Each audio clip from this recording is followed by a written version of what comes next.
Last night, as I lay in prayer, my heart still heavy from the passing of Pope Francis, I experienced something so vivid, so awe-inspiring, and so undeniably divine that I can only describe it as a revelation.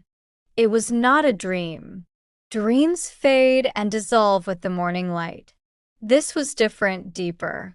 A holy visitation that gripped my soul and left me trembling with reverence when I awoke. And now I feel called, compelled, even to share it with you.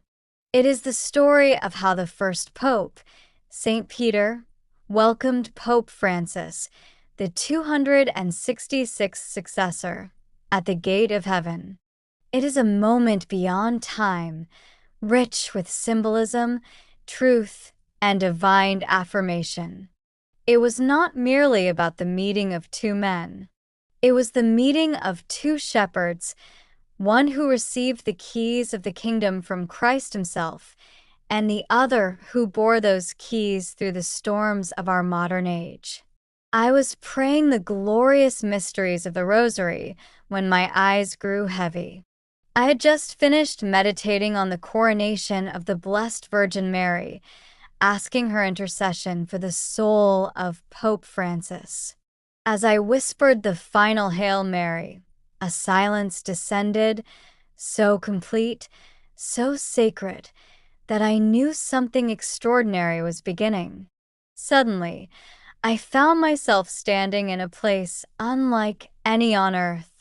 It was not cloudy like some imagine heaven to be, but radiant, bathed in golden light, like the warmth of the Eucharist multiplied infinitely. The air shimmered with holiness. The ground sparkled like crystal glass, and every breath felt like drinking peace itself. Before me stood the gate of heaven, majestic, towering, and shining like the sun. There were no hinges or bolts, just an open expanse filled with the music of eternity. Angels lined the entrance, their faces serene, their robes flowing with the grace of God. And there, standing tall, robed in humble majesty, was St. Peter. His eyes were fierce with love and wisdom. His beard was white as wool, and in his right hand he held the golden keys to the kingdom. They shimmered with divine authority. On his chest glowed a cross, worn not with pride, but with sacred duty. I watched in reverent silence as he looked out into the horizon of eternity. And then, from the radiant distance, Pope Francis approached. Pope Francis did not walk as a ruler, nor float as a saint already enthroned.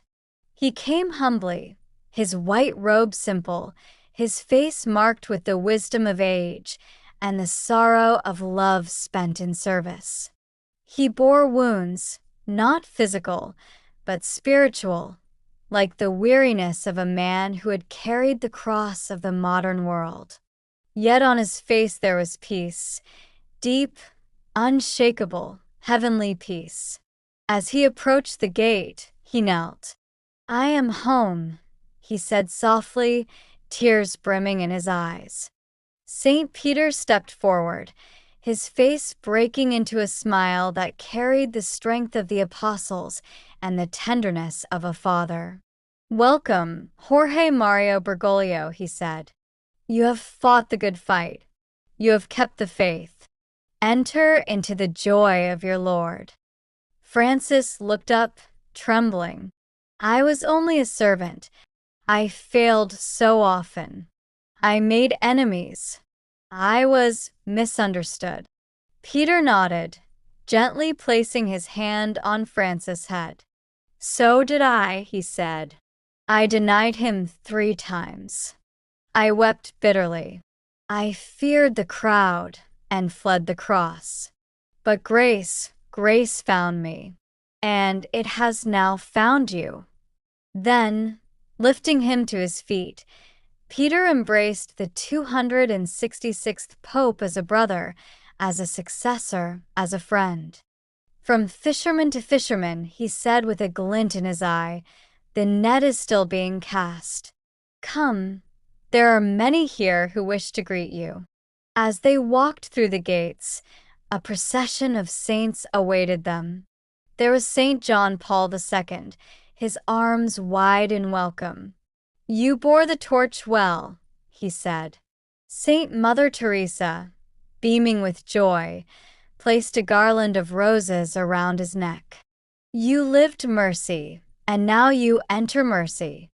Saint Augustine, Saint Francis of Assisi, Saint Therese of Lisieux, Saint Joseph, Saint Catherine of Siena, all lined the heavenly path, honoring the man who had once been their earthly successor in the work of evangelization.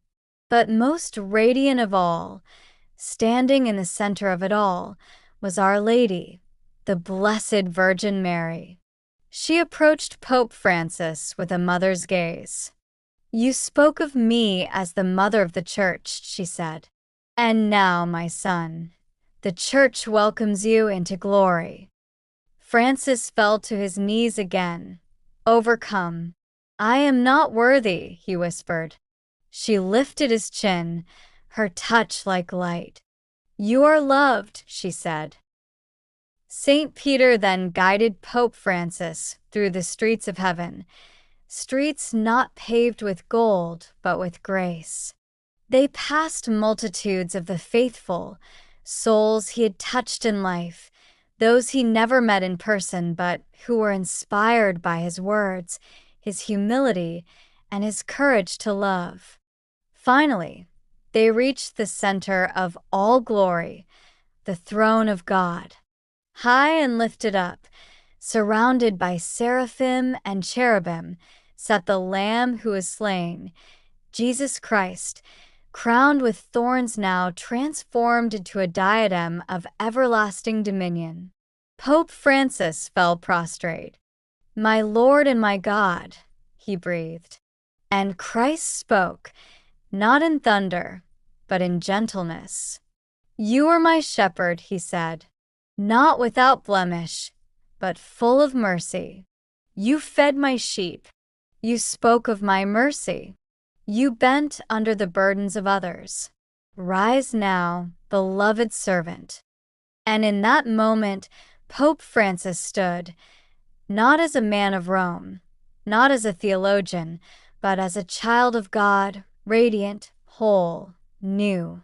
Christ embraced him, and heaven erupted in song. I awoke, my body trembling, my heart aflame. It was 3:33 a.m., the hour of mercy. I fell to my knees, overwhelmed by what I had seen. Why was I shown this? I am no prophet, no mystic, just an ordinary Catholic trying to live my faith. But I knew without a doubt that this vision was not for me alone. It was for the Church, for you. In a time of confusion, division, and darkness, God gave us a glimpse beyond the veil, to remind us that our labor is not in vain, that our popes are not political pawns, but souls called to carry a divine weight. And yes, Pope Francis was controversial to some. He was misunderstood by many. But in heaven, all judgment fades. What remains is love, mercy, faithfulness, and God alone sees the heart. This vision is more than a heavenly encounter. It's a call to the Church to pray for our leaders, past, present, and future, to cling to truth, but never abandon mercy, to walk humbly, knowing God lifts up the lowly, to believe that heaven rejoices over the faithful servants, especially those who carry heavy crosses in silence.